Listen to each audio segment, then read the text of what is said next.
안녕하세요. 여드름 피부를 위한 맑음 그리고 빛입니다.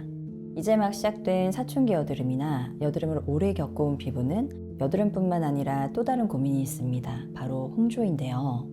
홍조는 일시적으로 혈관이 확장돼서 얼굴이 붉어 보이는 현상을 의미합니다.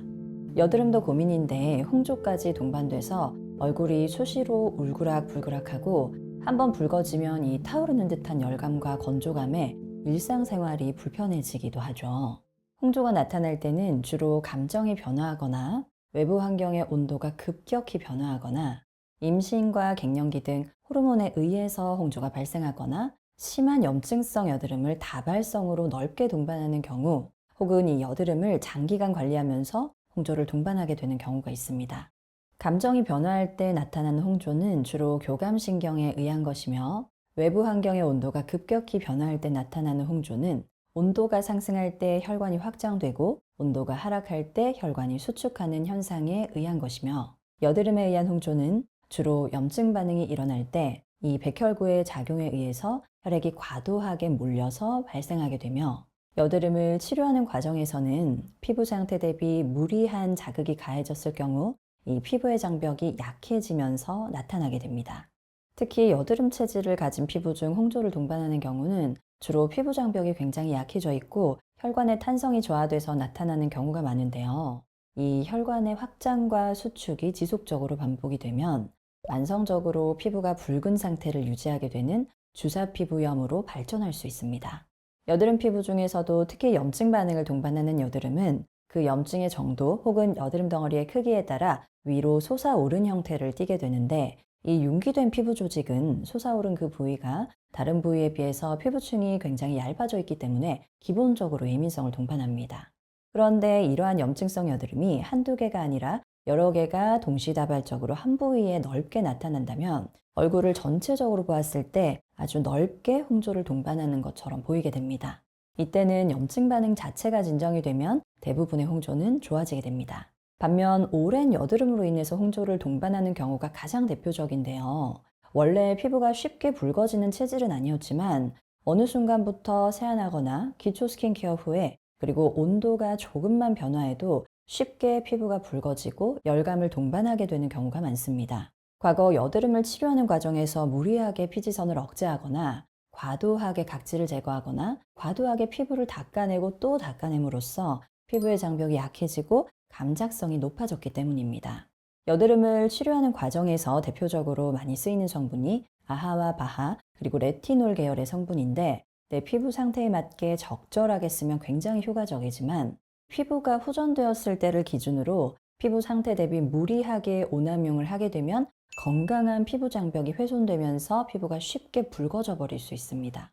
심할 경우에는 물만 닿아도 따갑거나 별거 아닌 사소한 자극에도 피부가 금방 붉어지게 되죠. 홍조 피부를 관리할 때는 쉽게 붉어지는 혈관의 수축을 돕는 게 중요합니다. 이 혈관의 수축을 돕는 방법은 여러 가지가 있는데요. 혈관이 확장되고 수축하는 원리를 살펴보면 온도가 높을 때 확장되고 온도가 낮을 때 수축을 합니다. 즉 체온을 높이는 환경을 피하고 피부를 차게 하는 관리를 하면 붉은기의 진정을 도울 수 있습니다. 그런데 단순히 피부를 차게만 하면 일시적으로 혈관이 수축됐다가 이내 다시 원래의 상태로 돌아오려는 성질에 의해 이 혈관이 확장돼 버리게 됩니다. 홍조는 근본적으로 혈관 자체가 강화돼서 쉽게 확장되지 않고 잘 수축할 수 있는 힘을 길러주는 게 중요합니다. 대표적으로는 비타민 K, 비타민 P, 아줄렌과 같은 성분들이 주로 연고와 같은 의약외품, 화장품 등에 사용되면서 이러한 역할들을 돕는데요. 그래서 비타민 K는 주로 먼크림에도 활용이 되죠. 일상생활 속에서도 혈관을 더 확장시키는 습관을 교정하는 게 중요합니다. 아무리 홍조에 좋은 영양제를 복용하거나 화장품을 사용하더라도 홍조는 아주 사소한 자극에도 쉽게 붉어지기 때문에 이 붉어지는 요인 자체를 제거해 주어야 더 쉽게 편안해질 수 있거든요. 첫 번째는 물리적인 마찰과 압력이라는 자극 요인을 줄이는 게 중요합니다. 세안을 할 때 피부를 여러 번 문지르거나 반복적으로 닦아내거나 그리고 기초 스킨케어를 할 때 이 흡수력을 높이기 위해서 여러 번 반복해서 문지르거나 두드리는 것, 피부의 근육층을 자극하기 위해서 강한 압력을 가하는 경락도구나 마사저, 괄사 등은 이미 확장되어 있는 부위를 물리적으로 자극해서 이 혈관이 더 확장되게 할 수 있습니다. 특히 피부의 근육층은 표피, 진피, 피하지방층 아래 매우 깊이 존재하기 때문에 이 근육층을 우리가 자극하려면 높은 압력이 필요한데요.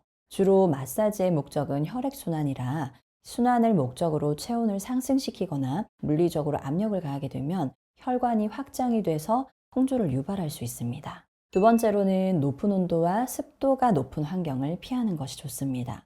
온도가 높은 환경은 체온을 상승시켜서 혈관의 확장을 초래하는데 혈관이 확장되면 혈류량이 늘어나니 피부가 붉어 보이고 열감을 동반하게 될 수 있습니다. 대표적으로 뜨거운 물에 우리가 샤워를 하거나 입욕을 하거나 찜질방이나 사우나를 즐기시는 경우 땀과 열이 아주 많이 나는 운동은 홍조 피부를 더 자극할 수 있습니다. 세 번째로 피부 상태에 따라 적절한 화장품을 사용하고 관리하는 게 중요한데요. 여드름을 관리하는 과정에서 여드름을 동반하지 않는 눈가나 광대 부위에도 함께 각질과 피지 제거제를 적용하거나 내 피부 상태 대비해서 무리한 강도로 화장품을 적용할 경우에는 이 홍조를 더 악화시킬 수 있습니다. 특히 여드름을 관리하는 제품은 주로 각질과 피지 제거를 돕기 때문에 상대적으로 여드름이 없고 피지선이 발달되어 있지 않은 눈가나 광대 그리고 볼과 같은 부위에 제품을 함께 적용하게 되면 불필요하게 각질과 피지를 제거함으로써 피부 장벽을 더 약하게 할 수 있습니다. 반드시 내 피부의 부위별 상태에 맞추어서 관리하는 게 중요합니다.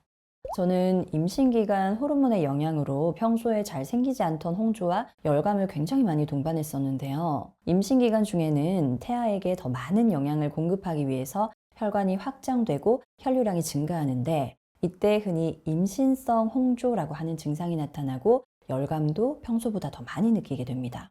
그리고 지성 피부인 저는 아주 오래전 블랙헤드를 관리하기 위해서 건조시켜서 떼어내는 피로포 타입의 코팩이나 머드팩, 모공 브러쉬 같은 물리적인 자극을 아주 무리하게 사용을 해왔던 터라 콧망울 주변에 모세혈관이 굉장히 확장되어 있었는데요. 저처럼 일부 혹은 전체적으로 홍조를 동반하고 계신 경우에 참고하실 수 있는 관리법을 소개해 드립니다.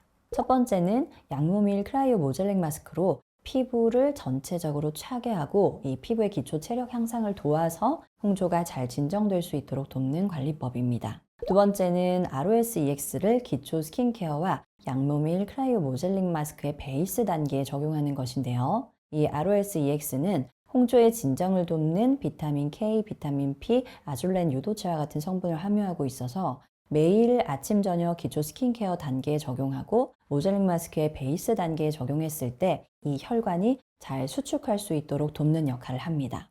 그리고 세 번째는 ROS-EX와 마취온 수딩 에센스를 1:1 비율로 혼합해서 주무시기 전에 수면팩으로 적용하는 방법입니다. 우리가 일상생활 속에서 굉장히 홍조를 자극하는 요인에 노출이 많이 되다 보니 주무시는 동안 자극들을 충분히 진정시켜 줄 수 있는 관리를 함께 하시면 좋습니다.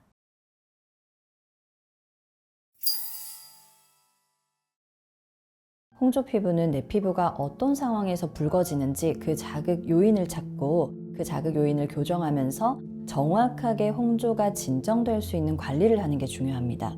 그리고 내 피부에 맞는 더욱 정확한 홍조 관리가 필요하시다면 언제든지 저희 맑음 그리고 빛이 함께 하겠습니다.